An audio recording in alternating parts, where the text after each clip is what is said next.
I'm Scott Allen Miller. It's the 23rd of December, 2023. This is my vlog of daily life living in Leon, Nicaragua.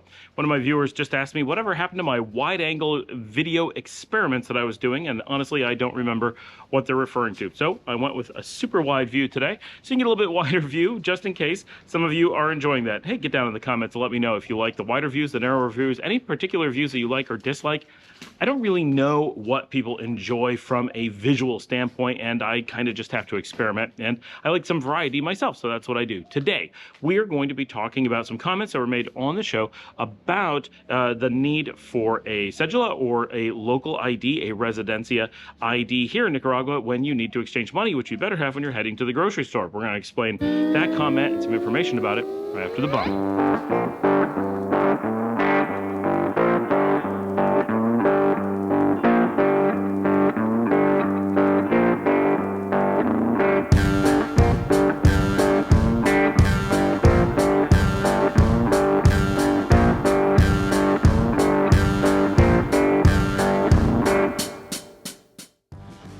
I can't get very far to the side when using a super wide lens because weird things start to happen. Now, I'll give you an example.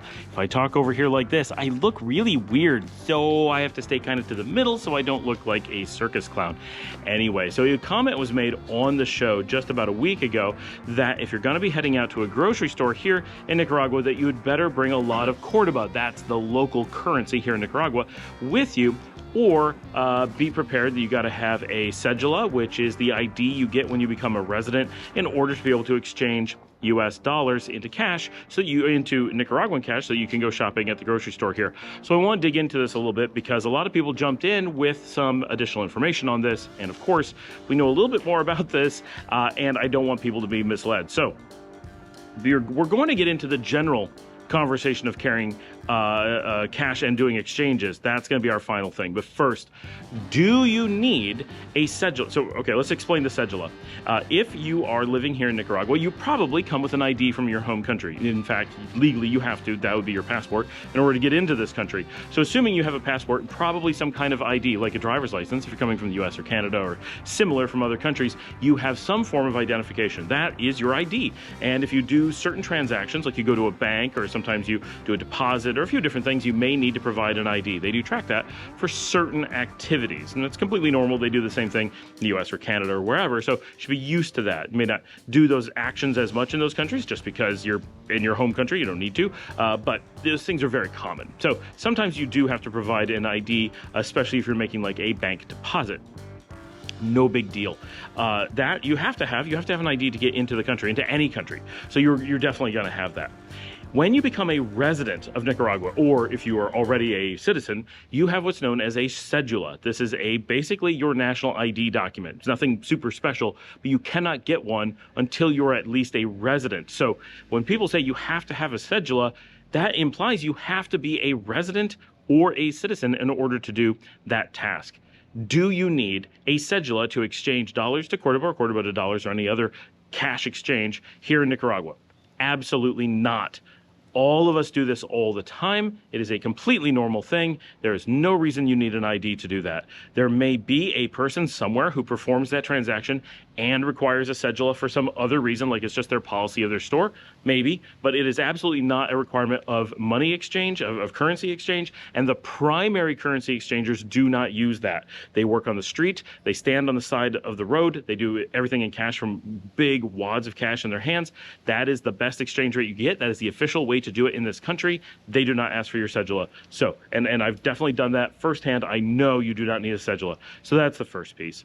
The second piece is that you can use an ATM, and all or essentially all ATMs in the country, I've never seen one that doesn't, but in theory, maybe, deal in multiple currencies. And in fact, the entire population does. We'll get to that in a second.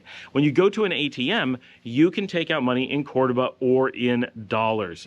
That's just your choice. Now, a lot of ATMs will run out of one or the other, as is the nature of dual currency ATMs. They're not going to run out of both at the same time. That would be quite a coincidence. But you can go anywhere and take out either. So this only applies to people who would bring in large amounts of currency from a foreign market, which you shouldn't be doing in general. Don't carry in all your money in cash to work in things. You shouldn't have a situation where you have lots of dollars in the country. Oh, sure, you might bring in a few $100s just so you have some operating capital while you are getting set up or whatever. That's completely fine. But don't be bringing large amounts of operating money into the country in dollars from abroad. It just doesn't make sense. Bring a little bit so you don't have problems. Yes, but the idea that you should be working in cash, especially brought from abroad, doesn't make sense.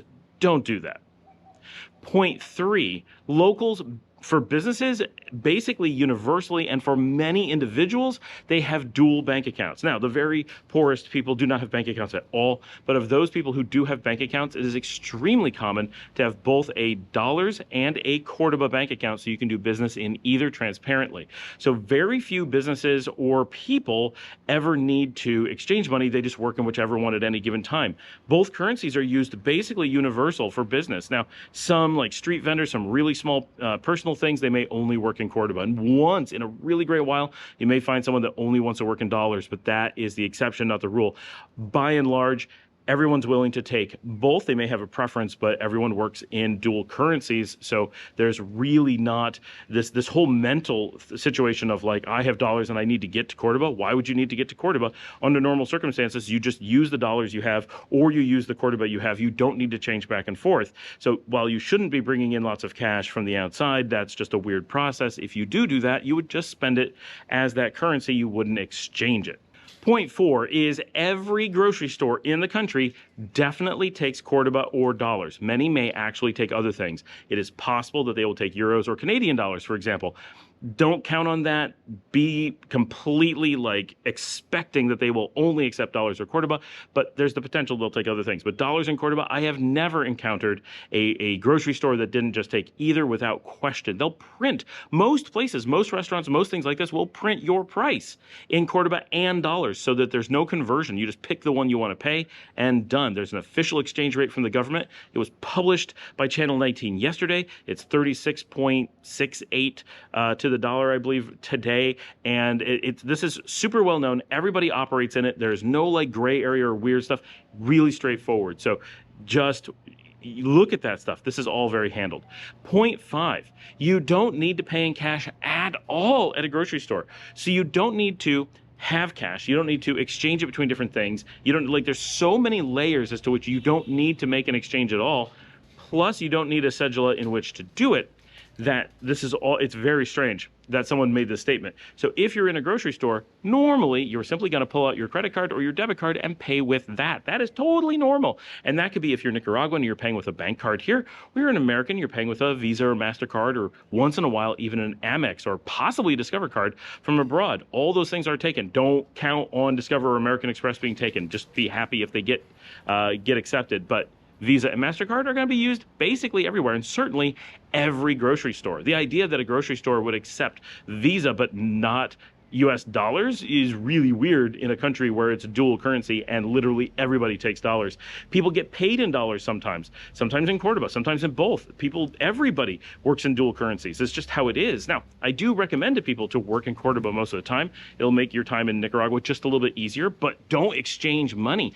That's really something we only see from Americans. I mean, everyone has to exchange money sometime, right? I'm not saying there aren't exceptions, but as a normal practice, no normal activity that you do in your life in Nicaragua should involve exchanging currencies. That's a very expensive and time-consuming and annoying process, and would lock you into whatever currency you didn't have before. You're basically creating the same problem. Since we're a dual currency country, you don't know which one is going to be preferred. You don't want to have one over the other. Yes, you know the Cordoba is going to be preferred more often than dollars, but that's not that often, just more often, right? So you don't want to be exchanging, you want to be using what you have for your best results. Exchanging is how you lose money. So you want to avoid that when possible. Of course, there are money exchangers on the street specifically for situations like this, but normally they're exchanging not dollars and Cordoba, but maybe euros or Canadian dollars, those kinds of things, into dollars or Cordoba so that you can operate in the country. So the idea that you would bring cash in and have lots of foreign cash to work from is odd to begin with. Basically avoid that scenario. If you're going to be having a lot of cash, whatever it is, use it in the currency it already is. Don't exchange it. And if you're going to grocery stores and things like that, yeah, it's fine to use cash, and lots of us do, but you'll probably get your best exchange and your best overhead by using a non-transaction fee or non-foreign transaction fee credit card from your home country. And I did an episode on that a few weeks ago on some cards that I've currently started using and which ones I recommend as a short list for looking at if you're interested, if you've never done that, and if you think, well, I don't want to work from debit or credit, I just want to work from debit, because a lot of people are like that, and that is absolutely fine. There are debit cards that do that as well. They are harder to find, so you're going to have to hunt down a bank account that's going to give you that, but certainly they exist, and they exist from big box banks, and they exist from credit unions, but of course you're getting more and more infrequent as you go to smaller organizations. But if you're looking for one that's well known as a debit card or a bank card that you're able to use all over the world without transaction fees, then Charles Schwab, which is a Swiss bank, is known for offering that for travelers purely as a debit card, so you don't have to decide to move into the credit world if that's not the right choice for you. For a lot of people, credit provides a lot of protection and a lot of flexibility when they're abroad. I generally recommend having at least one credit card, and if you watch my episode, you know I recommend having a minimum of 3 foreign transaction free credit cards from 3 different providers, behind the scenes providers, Centurion, Visa, and MasterCard, to make sure that you have the ultimate in flexibility, and possibly a Discover card too. Why not? If you have the credit and the self-control to be able to handle having those cards, then consider having as many options as possible for your own personal protection. But if you're someone who can't control themselves or has other reasons why credit isn't a good option for you or an option at all, debit cards without foreign transaction fees do exist, are accessible to nearly anyone who's able to travel, and I would recommend using one of those things for most of your transactions, like going to the grocery store, because it gives you an opportunity to get points or cash back. It gives you buyer's protection. It gives you the best rates. It doesn't have the foreign transaction fee, so you'll even be able to get away from any ATM fee overheads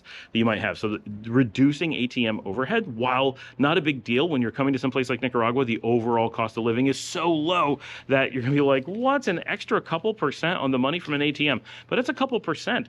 If you're talking about, well, you're going to spend $2 to take out 100, which might be a little bit high. You're going to spend $1 to take out 100. It's 1%. That means, yeah, out of every 99 meals you buy, you could have bought 100 meals.